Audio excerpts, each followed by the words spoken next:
Joan. I'm continuing in the Quran. This section covers Sura 9 and 10, which is repentance, and the other one is entitled, it's mostly about judgment, but the name of the Sura is Jonah. I'm not sure why yet. I'm going to start, it covers to verse 16. I'm going to begin with a prayer that I got from reading Surah 9, verse 129, and Surah 10, verses 3, 5, 31, and 34. Allah, there is no God but you. You are incomparably holy, meeting all our needs. You created everything. You control hearing and sight. You light the sky with the sun and the moon. You know the order everything will occur in. You determine life and death. No other being can initiate creation nor continue it. You guide us to truth.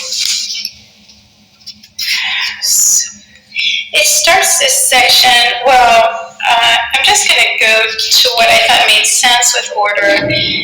Because it speaks about judgment, it does say that the Quran is from God, from the ruler of the universe, given through the angel Gabriel. And it asks if anyone could make even one chapter equal to the Quran.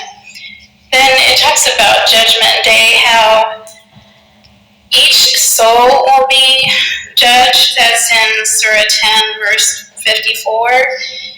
And every city, which is Surah 10, verse 47, yes, it tells how, and that's that it'll be fair, you won't be wronged. Surah 10, verse 54.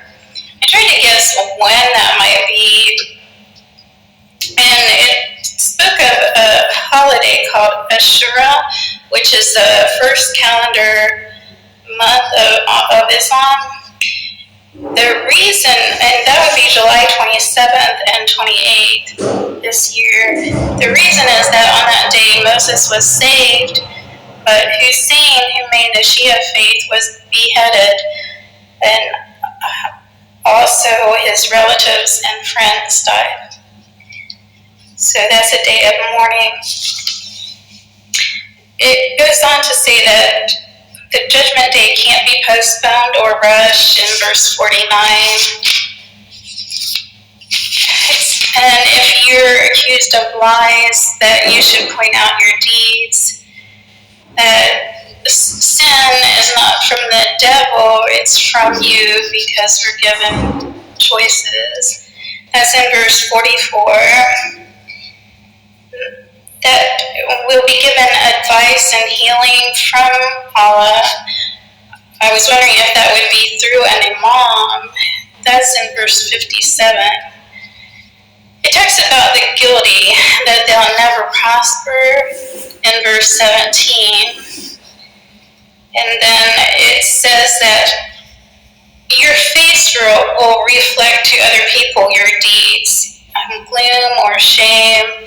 It's in verse 26 and 27.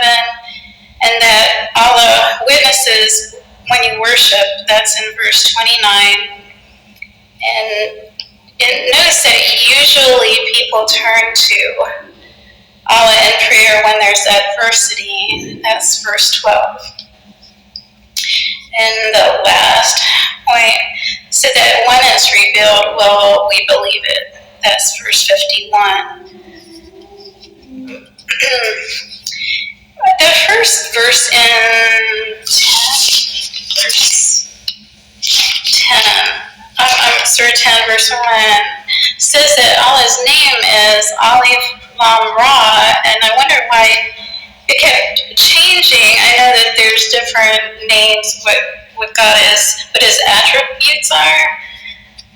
And it says that this one means that he's a God of wisdom, but when I looked up wisdom in Arabic, it wasn't that, it was Hakim. So I'm not understanding how it gets Aleph Ra out of that.